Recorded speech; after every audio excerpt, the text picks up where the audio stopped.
That was a scene from the new Broadway show, The Rascals. Once Upon a Dream, it opens tonight at New York's Richard Rodgers Theater. With us now, director, producer, writer of the Broadway show. I expect him to win a Nobel Prize for Economics soon. Guitarist for the E Street Band, Stephen Van Zandt. Stephen's a mastermind behind the reunion of the 1960s music sensation, The Rascals. The Rascals, man, were they one of your favorites? Yeah, first rock and roll band I ever saw. Really? Yeah, and they were unbelievably exciting. Where did you see them? It was at the Keyport Rollerdrome.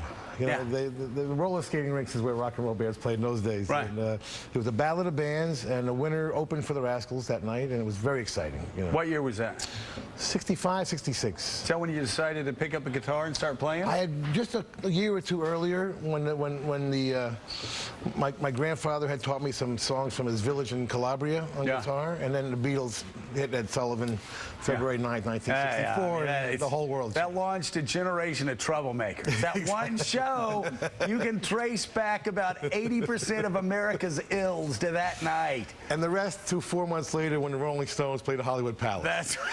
That's when things turned really bad. It was really over then. Yeah, exactly. So I saw my notes here. I didn't know this. Tom Morello, who of course was the former great guitarist for Rage, actually filled in for you on some gigs while you were doing this. He did. You know, you two got a lot in common politically, right? Yeah, I was just explaining. Yeah, he and I don't share the same politics, but you know what? Every time I've talked to him, he's a real nice guy. You're a great guy, and I was very happy. He's a good friend of ours, so I was happy.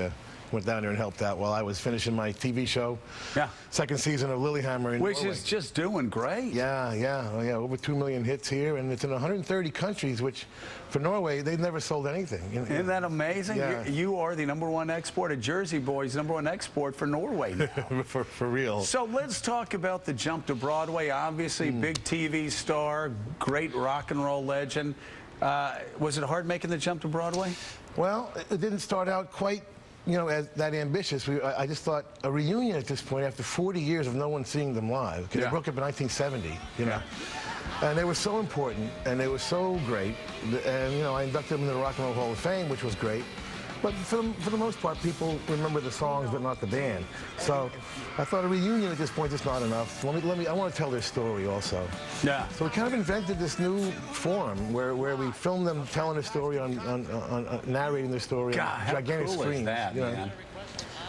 Big screen behind them. How cool is that? And then we have some actors playing them in younger days, and we integrate that into an actual concert. So it's the 4 original guys doing a real concert. No lip syncing, no medleys. It's the real thing.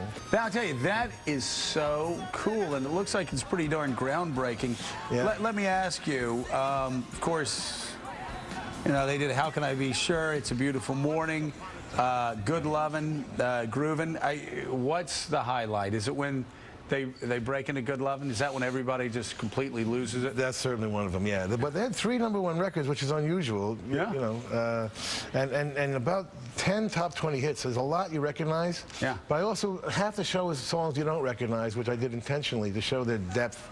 And they are seriously deep musically that, people remember them as a pop band, but they're really much more than that. They should be talked about in the same paragraph as the Beatles and Stones and the Byrds and those kind of the best of the best. Yeah. Guys, questions? Ed, you going?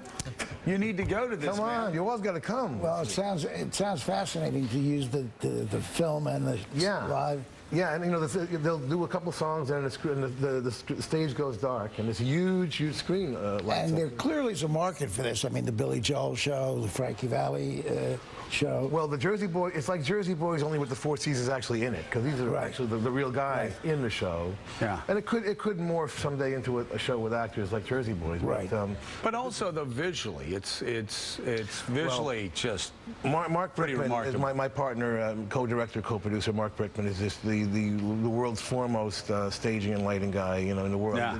Pink Floyd, all that crazy Pink Floyd stuff, and Paul McCartney. He was Bruce's original guy way back. And we've been very, best friends ever since. And, we just kind of thought this thing up and worked on it the last 3 years. So, I mean, I think that, there's such a powerful market for nostalgia of a certain kind, which is probably part of this. I mean, I don't know, who's next? You got other bands you're looking to pull back together? That's a good question, because I honestly think this is the next evolution of where concerts are going to go. I really do. Especially for the older artists. How many concerts can you do? I mean, the Bruce Springsteens and Mick Jaggers and Iggy Pops of the world are the exceptions to the rule. Most people just stand there and play their songs, which is fine.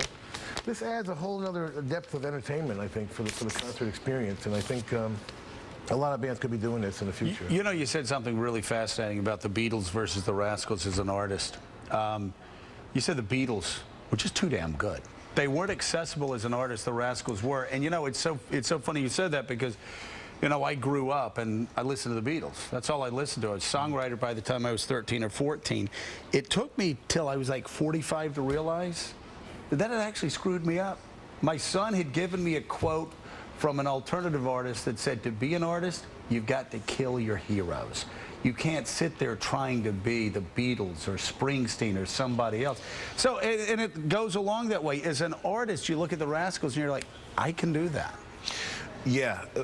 What's important, though, is that bands go through that stage of development where they do have heroes and they do the cover songs. Right. A lot of bands are skipping that these days. They learn how to play. It's a big mistake. And then they're writers all of a sudden. Yeah. Right? Yeah. You have to establish standards. Right. And how do you do that? Well, by doing your heroes' songs first. You have to analyze them, pull them apart, understand them, and then play them yourself, and then you absorb them.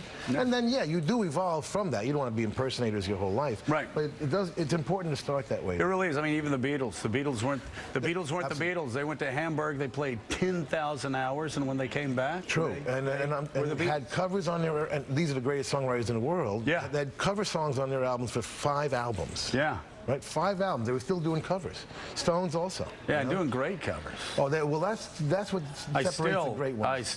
The early stuff. It's hard to beat Kansas City. Yeah, and Please Mr. Postman. Please, and, all those great covers. Really Got a Hold of Me. Yeah, which is fantastic. Unbelievable.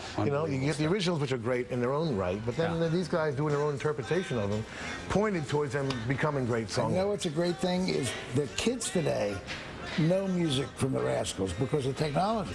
It used to be, I mean, I went to a Beach Boys concert about 8 years ago. There were kids in their teens who knew every word of their songs. Well, I consider that period the Renaissance, and I really think it is, and I think people will be studying it for hundreds of years to come, honestly. And the Rascals were that one local New Jersey thing that we could relate to, when the whole British invasion was taken over. Yeah, speaking of Jersey, we're going to be actually at a place you know pretty darn well.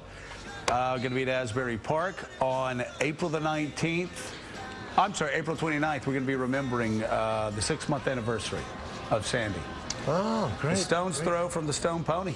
Yeah. So, but we've done shows there, and Jersey is, Jersey's coming along, but too slowly. Well, the whole process has been really slow. And with the whole rebuilding thing, which is it's a constant thing we should be improving, and we just never seem to get that right. That whole, FEMA thing.